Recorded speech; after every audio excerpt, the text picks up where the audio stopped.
Hi guys, எப்படி இருக்கீங்க எல்லாரும்? இன்றைக்கி நம்ம என்ன வீடியோ பார்க்க போகிறோம்னு பார்த்தீங்கன்னா, சின்ன வீடியோ தான் கொஞ்சம். என்னென்னு பார்த்தீங்கன்னா, பாரதிய நாகரிக சுரக்ஷா சங்கீதா இதுக்கும் சிஆர்பிசிக்கும் என்ன டிஃப்ரென்ஸு அப்படின்னு பார்க்குறோம். என்னென்னு பார்த்தீங்கன்னா 30/6/2024 அப்போ ஒரு அக்கரன்ஸ் நடக்குது, ஒரு க்ரைம் அக்கரன்ஸ் நடக்குது. அப்படின்னா என்னென்னு பார்த்தீங்கன்னா, ஒரு திருட்டு குற்றம் நடக்குது, ஓகேங்களா? ஆனால் அக்கரன்ஸ் நடக்குது, அன்றைக்கி அக்கரன்ஸ் நடக்குது. ஆனால் 2 நாள் கழித்து தான் எஃப்ஐஆர் ஃபைல் பண்ணுறாங்க. எப்போ 30/6/2024 நடக்குது. நமக்கு புது ஆக்ட் எப்போ வந்துச்சு பாருங்கள், 1/7/2024. சரிங்களா? நடந்தது 30/6, ஆனால் எஃப்ஐஆர் ஃபைல் பண்ணலை. 2/7/2024 தான் எஃப்ஐஆர் ஃபைல் பண்ணுறாங்க. ஸோ அப்போ பார்த்தீங்கன்னா புது ஆக்ட் படி ஃபைல் பண்ணணுமா, பழைய ஆக்ட் படி ஃபைல் பண்ணணுமான்னு பார்த்தீங்கன்னா, பழைய ஆக்ட் படி பண்ணக்கூடாது, புது ஆக்ட் படி தான் பண்ணணும். ஏன்னா 30/6 தான் நடந்திருக்கு டெஃப்ட். ஆனால் எஃப்ஐஆர் ஃபைல் ஆகலை. 2 நாள் கழிச்சு தான் பார்த்தீங்கன்னா 2ஆம் தேதி தான் எஃப்ஐஆர் இன்ஃபர்மேஷன் அவங்க அதை ஃபைல் பண்ணுறாங்க. அப்போ அக்கார்டிங் டு எந்த செக்ஷனில் பண்ணணும் அப்படின்னு பார்த்தீங்கன்னா 173 பிஎன்எஸ்எஸில் 173 படி தான் பண்ணணும். சிஆர்பிசி படி நம்ம எஃப்ஐஆர் பண்ணிகிட்டு இருந்து 154 பண்ணோம், அதில் பண்ணக்கூடாது. ஸோ அதுதான் சொன்னாங்க. ஏன்னா இது பின்மேவு தன்மை தான் சொல்லுவாங்க, ப்ராஸ்பெக்டிவ் எஃபெக்ட்னு சொல்லுவாங்க. ரெட்ரோஸ்பெக்டிக் எஃபெக்ட் படி ரெட்ரோஸ்பெக்டிக் எஃபெக்ட், ப்ராஸ்பெக்டிக் எஃபெக்ட் 2 இருக்குது. இதில் நம்ம பார்த்தீங்கன்னா ப்ராஸ்பெக்டிக் எஃபெக்ட் படி தான் நம்ம ஃபைல் பண்ணியிருக்கணும்.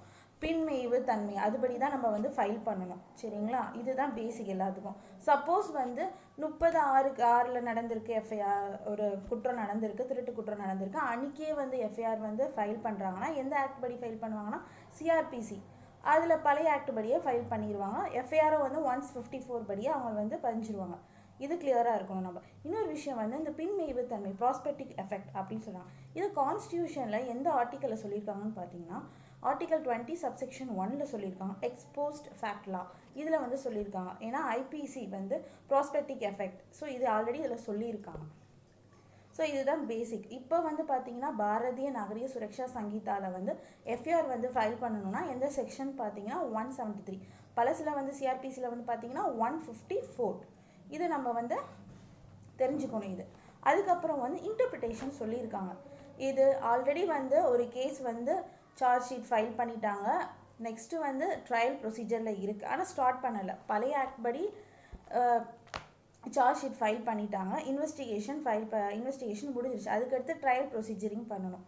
அது எந்த ஆக்ட் படி பண்ணுவாங்க அப்படின்னு பார்த்தீங்கன்னா நியூ ஆக்ட் படி தான் பண்ணுவாங்க. அதுக்கு interpretation clause repeal and savings section 531 சொல்லியிருக்காங்க. ஏதாவது ஒரு ஆக்ட் பண்ணிக்கிட்டு இருக்காங்க, ஒரு அப்பீல் பெண்டிங்கில் இருக்கோ, ஒரு அப்ளிகேஷன் பெண்டிங்கில் இருக்கோ, அப்போல்லாம் அப்படி இருக்கும்போது எந்த ஆக்ட் அவங்க ஃபாலோ பண்ணுறாங்களோ அந்த ஆக்டை நீங்கள் அதே கண்டினியூ பண்ணுங்கள். ஏன்னா அது பாதியிலே நிற்கிது. இப்போ ஆனால் ஃபார் எக்ஸாம்பிள் பார்த்தீங்கன்னா அப்பீல் மேல்முறையீடு புதுசாக தான் ஸ்டார்ட் பண்ணணும். ஸோ அப்போ பார்த்தீங்கன்னா இன்வெஸ்டிகேஷன் முடிஞ்சிருச்சு. அதுக்கப்புறம் ட்ரையல் ப்ரொசீஜர், அதுக்கப்புறம் ட்ரையலுக்கு அப்புறம் ஜட்ஜ்மெண்ட், அதுக்கப்புறம் அப்பீல். ஸோ இதெல்லாம் புதுசாக தான் ஸ்டார்ட் பண்ணுறோம். அப்போ எந்த ஆக்ட் படி பண்ணணும்னு பார்த்தீங்கன்னா இது பாரதிய நாகரிக சுரக்ஷா இதுபடி தான் பண்ணணும் அப்படின்னு சொல்கிறாங்க. இதை எதில் சொல்லியிருக்காங்கன்னு பார்த்தீங்கன்னா saving clause, repeal and saving section 531 சொல்லியிருக்காங்க பிஎன்எஸ்எஸில். அதில் பார்த்தீங்கன்னா செக்ஷன் 531 சப்செக்ஷன் 1, சப்செக்ஷன் 2, சப்செக்ஷன் 3 சொல்லியிருக்காங்க. 3 விதத்தில் சொல்லியிருக்காங்க. அதில் தான் 1 by 1 சொல்கிறாங்க. ஃபர்ஸ்ட் நான் ரீட் பண்ணுறேன் பாருங்கள். Live immediately before the date on which the Sangita comes. Before the dateனா இந்த பாரதிய நாகரிக சுரக்ஷா சங்கீதா வர்றதுக்கு முன்னாடி எப்போ வந்தது? 17 ஜூலை 1, 2024 வந்தது. ஸோ வர்றதுக்கு முன்னாடி comes into force there is any appeal. அங்கே ஏதாவது அப்பீல், மேல்முறையீடோ, அப்ளிகேஷன், ரீகால் பெட்டிஷன் அப்ளிகேஷன் பண்ணுறதோ, இல்லைனா ரீஸ்டோர் பெட்டிஷன், ஸோ இந்த மாதிரி ஏதாவது அப்ளிகேஷன் ஃபைல் பண்ணுறதோ, ட்ரையல், என்கொயரி ரெண்டுக்குமே டிஃப்ரென்ஸ் நெக்ஸ்ட் வீடியோவில் நம்ம பார்க்கலாம். So enquiry or investigation, pending, இதெல்லாம் பெண்டிங்கில் இருக்குது. எப்போது இந்த சங்கீதா வர்றதுக்கு முன்னாடி இதெல்லாம் பெண்டிங்கில் இருக்குது. Then such appeal, application, trial, enquiry or investigation shall be disposed or continued, held or made as the case may be in accordance with the provision of the code of criminal procedure code 1973. என்ன சொன்னாங்கன்னா இந்த act வர்றதுக்கு முன்னாடி ஒரு trial ப்ரொசீஜரோ, ஒரு enquiry ப்ரொசீஜரோ நடந்துகிட்ருக்கு, ஓகேங்களா? நடந்துகிட்ருக்கு. அப்புறம் பார்த்தீங்கன்னா நடந்துகிட்டு இருக்கும் போதே இந்த ஆக்ட் வந்துருச்சு.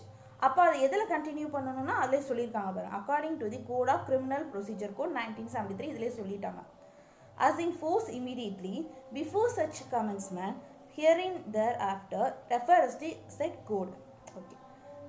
If this Sangita had not come into force, எதில் வந்து கண்டினியூ ஆகிக்கிட்டே இருக்கோ இந்த ஃபோர்ஸ், இந்த சங்கீதா ஃபோர்ஸ் வந்த பின்னாடியும் அந்த ஆக்ட்லேயே நீங்கள் கண்டினியூ பண்ணுங்க அப்படின்னா இதில் சொல்கிறாங்க. அதே மாதிரி வந்து பார்த்தீங்கன்னா நெக்ஸ்ட்டில் வந்து all notification published, proclamations issued, powers conferred, form provided by rules, local jurisdiction defined, sentence passed, and order, rules and appointment not being appointment as special magistrate. இதில் வந்து என்ன சொல்கிறாங்கன்னா and appointment not being an appointment special magistrate set code which are in force immediately before the commencement of the Sangita. Actually இங்கே வந்து என்ன சொல்கிறாங்கன்னா இதுலேயும் அதே தான் சொல்கிறாங்க. என்கொயரி ஸ்டேஜ் என்ன முடியுது, என்கொயரி எல்லாம் எப்போ என்கொயரி ஸ்டேஜ் வரும் அப்படின்னு பார்த்தீங்கன்னா ட்ரையலுக்கு முன்னாடி தான் வரும். எப்போ ட்ரையல் வரும் அப்படின்னு பார்த்தீங்கன்னா as soon as the framing of the charge frame பண்ணனதுக்கப்புறம் தான் ட்ரையல் ப்ரொசீஜரிங் கொண்டு வருவாங்க. இது யார் முன்னாடி நடத்துவாங்க பார்த்தீங்கன்னா மெஜிஸ்ட்ரேட். போலீஸோட டியூட்டி என்ன பண்ணுவாங்க, இன்வெஸ்டிகேஷன், எஃப்ஐஆரை வந்து ரெஜிஸ்டர் பண்ணுவாங்க. அதுக்கப்புறம் இன்வெஸ்டிகேஷன் ப்ரொசீஜர், எதுக்கு அந்த இன்வெஸ்டிகேஷன் பண்ணால் எவிடன்ஸ் எல்லாம் அவங்க கலெக்ட் பண்ணுவாங்க. அதுக்கப்புறம் ஒன் பை ஒன்னாக ஸ்டெப் பை ஸ்டெப்பாக வரும். ஸோ இதுதான் சொல்கிறாங்க. சப்போஸ் வந்து அவங்க இன்வெஸ்டிகேஷன் ஸ்டார்ட் முடிச்சுட்டாங்க, அதுக்கப்புறம் ட்ரையல் கோர்ட்டில் போய் நடக்கணும். அப்போது அந்த டைமில் நியூ ஆக்ட் வந்துருச்சு. அப்போ அவங்க எந்த ஆக்ட் படி பண்ணலான்னா, ஏன்னா புதுசாக தான் இப்போ ஸ்டார்ட் பண்ண போகிறாங்க ட்ரையல். அப்போ வந்து அந்த டைம் படி பார்த்தீங்கன்னா இந்த புதுசாக வந்த ஆக்ட் படி நம்ம பண்ணிக்கலாம், மேல்முறையீடு போனாலும் அதுபடி பண்ணிக்கலாம், இந்த இன்டர்பிரேஷனில் சொல்லியிருக்காங்க. சரி, ஜட்ஜ்மெண்ட்டுக்கும் ப்ரொனன்ஸ்மெண்ட் ஆஃப் ஜட்ஜ்மெண்ட்டுக்கும் பாசிங் ஆஃப் சென்டென்ஸ்க்கும் என்ன டிஃப்ரென்ஸ்ன்னு பார்த்தீங்கன்னா ஒன்றும் கிடையாது, சிம்பிள். ஜட்ஜ்மெண்ட் ஒன்று தீர்ப்பு கொடுக்குறாங்கன்னா ரெண்டு விஷயம் தான். ஒன்று வந்து அக்யூஸ்டை வந்து வெளியே விடுவாங்க, அக்யூட்டல் பண்ணுவாங்க. அப்படி இல்லைன்னா அக்யூஸ்டை வந்து கன்விக்ஷன் பண்ணுவாங்க, தண்டனை கொடுத்து ஜெயிலில் போடுவாங்க. இதுதான். அது பாசிங் ஆஃப் சென்டென்சஸ் பார்த்தீங்கன்னா ஒன்றும் கிடையாது, அதுவும் சிம்பிள் தான். ஒன்று அவங்க அக்யூஸ்டை வந்து கன்விக்ஷன் பண்ணிட்டாங்க, எவ்வளோ வருஷம், ஹவு மெனி இயர்ஸ் அவங்க வந்து ஜெயில் தண்டனை அனுபவிக்கணும், ப்ளஸ் அதோடு சேர்த்து ஃபைன், அபதார அமௌண்ட்டும் எவ்வளோ. ஸோ இது ரெண்டையும் தான் சொல்லுவாங்க, பாசிங் ஆஃப் சென்டென்ஸும் ப்ரொனன்ஸ்மெண்ட் ஆஃப் ஜட்ஜ்மெண்ட்டும். ஓகேங்களா, இதுதான் இதோட டிஃப்ரென்சஸ். அகெயின் வந்து பார்த்தீங்கன்னா வேறு இன்னொரு விஷயம், இதெல்லாம் வந்து இன்டர்பிரேஷன் 531 சொல்லியிருக்காங்க. தென் நெக்ஸ்ட் என்னன்னு பார்த்தீங்கன்னா மெட்ரோபாலிட்டன் மேஜிஸ்ட்ரேட்டுன்னு வந்து சிஆர்பிசியில் இருந்தது, அதுக்குன்னு செக்ஷன் 8 வந்து கொண்டு வந்து வச்சுருந்தாங்க.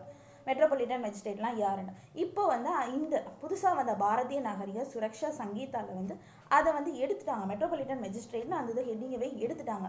ஸோ இப்போ கூட ரீசெண்டாக வந்து டெல்லி கோர்ட்டில் வந்து நோட்டிஃபிகேஷன் வந்து கொடுத்துருந்தாங்க.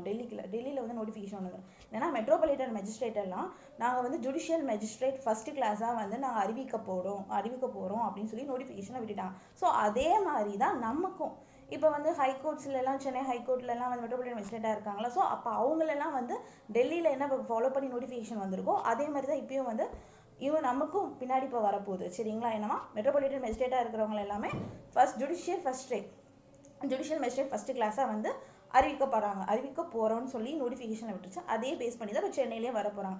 அதுக்கும் வந்து டைம் எடுத்துப்பாங்க. சரிங்களா, இது ஒரு விஷயம் கொண்டு வந்திருக்காங்க நியூ ஆக்டில். அண்ட் தென் நெக்ஸ்ட் வந்து பார்த்தீங்கன்னா session judge, judicial magistrate first கிளாஸை வந்து இவங்களால metropolitan magistrate judicial magistrate first கிளாஸாக ட்ரீட் பண்ண போகிறோம். ஓகே, இப்போ செஷன் ஜட்ஜுக்கும் அடிஷ்னல் செஷன் ஜட்ஜுக்கும் வந்து காக்னிசன்ஸ் எடுக்கிறதுக்கு ரைட்ஸ் இருக்கா? செஷன் ஜட்ஜஸ்க்கு மட்டும்தான் ரைட்ஸ் இருக்குது காக்னிசன்ஸ் எடுக்கிறதுக்கு. அசிஸ்டன்ட் செஷன் ஜட்ஜஸ்க்கு வந்து அந்த ரைட்ஸ் கிடையாது. ஏன்னா செஷன்னா 10 வருஷத்துக்கு மேலே இருக்கிறவங்க வந்து தாராளமாக காக்னிசன்ஸ் எடுக்கலாம். ஸோ அதுதான் இங்கே வந்து சொல்கிறாங்க. இதெல்லாம் தெரிஞ்சுக்குவோம். அதுக்கப்புறம் வந்து பார்த்தீங்கன்னா காக்னிசன்ஸ் அஃபென்ஸ், நான் காக்னிசன்ஸ் அஃபென்ஸ்னால் என்ன?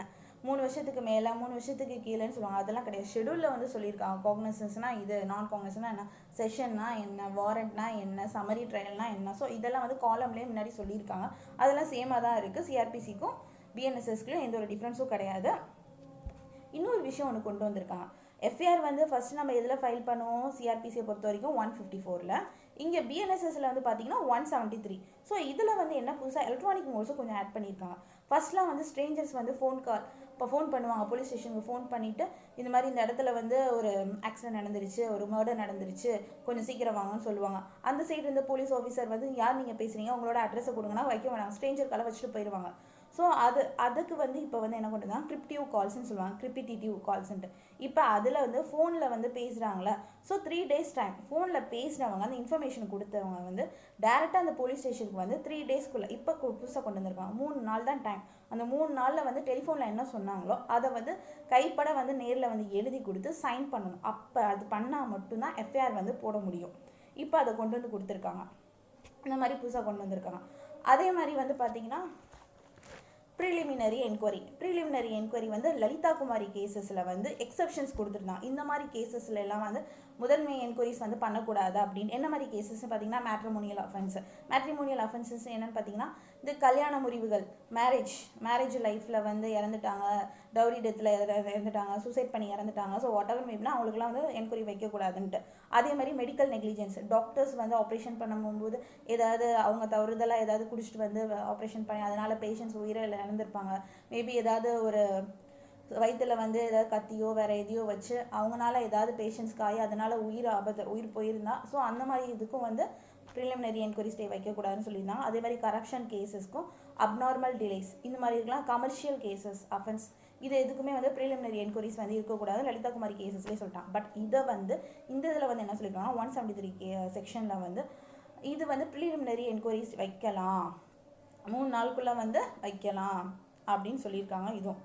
ஆனால் என்ன மாதிரி இதுன்னு பார்த்தீங்கன்னா, ஒன்று என்ன மாதிரி கேசஸ்க்கு பண்ணலாம் அப்படின்னு பார்த்தீங்கன்னா, எந்தெந்த கேசஸ் பனிஷ்மெண்ட் வந்து 3 வருஷம் இல்லைனா 3 வருஷத்துக்கு மேலே, அப்படி இல்லையா 7 வருஷத்துக்குள்ளே, ஒன்று 3 வருஷம் இல்லைனா 3 வருஷத்துக்கு மேலே இல்லைனா 7 வருஷத்துக்குள்ளே, இந்த மாதிரி பனிஷ்மெண்ட்ஸ் கொடுக்குற அஃபென்ஸ்க்கு வந்து ப்ரிலிமினரி என்கொயரி வந்து கண்டிப்பாக தாராளமாக வைக்கலாம்.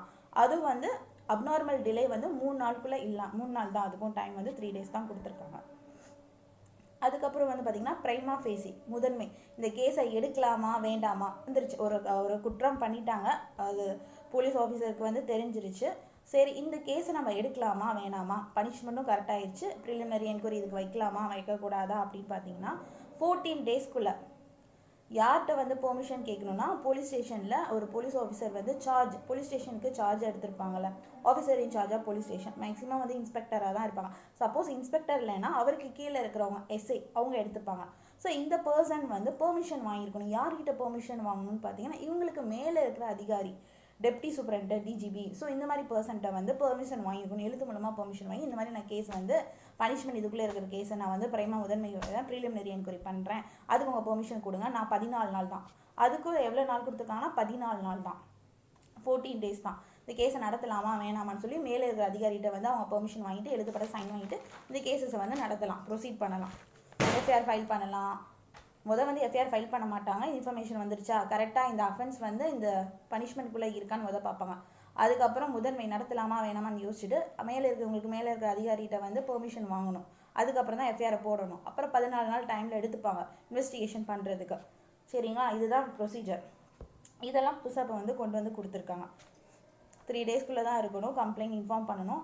ஃபோன் காலில் இப்போ வந்து யார் இப்போ ஃபோனில் வந்து இன்ஃபார்ம் பண்ணாலும் அவங்க நேரில் வந்து சைன் பண்ணி சொல்லணும், அப்போ தான் அதை வந்து எடுத்துக்க முடியும். இதெல்லாம் புதுசாக வந்து எலக்ட்ரானிக் மோட்ஸில் வந்து கொண்டு வந்திருக்காங்க. அதே மாதிரி நெக்ஸ்ட் இதில் என்ன சொல்கிறாங்கன்னு பார்த்தீங்கன்னா ட்ரையல் ப்ரொசீஜர். ஒரு ரேப் கேஸ் வந்து ட்ரையல் நடத்தணும்னா இவ்வளோ நாள் தான், 60 daysனால் 60 days தான், 60 நாள் முதல் இருந்துச்சு. இப்போ நியூ ஆக்ட் வந்து பார்த்தீங்கன்னா 90 நாள் கொண்டு வந்திருக்காங்க. சரிங்களா, இப்போ வந்து நான் ஒரு கேஸ் வந்து ஏற்கனவே வந்து நடந்திருக்கு, ட்ரையல் வந்து 60 நாள்னு சொல்லிட்டாங்க, 60 நாள் டைம் பீரியட் இருக்குது. ஆனால் வந்து அதுக்குள்ளேயும் வந்து 60 நாள் இருக்கும் போதே புது ஆக்ட் வந்துருச்சு. அப்போ வந்து எனக்கு வந்து புது ஆக்ட் படி 90 நாள் இருக்குது, இன்னும் நான் டைம் எடுத்துப்பேன் அப்படின்னு சொல்ல முடியுமா? சொல்ல முடியாது, எக்ஸ்டெண்ட் பண்ண முடியாது. ஏற்கனவே ஏன்னா ஆரம்பத்தில் நம்ம பார்த்துட்டோம், எந்த ஆக்டில் வந்து இந்த நியூ ஆக்ட் வர்றதுக்கு முன்னாடி எந்த ஒரு கேஸ் வந்து எந்த செக்ஷனில் ஃபாலோ பண்ணிகிட்டு இருக்காங்களோ அந்த தான் ஃபாலோ ஆகும்.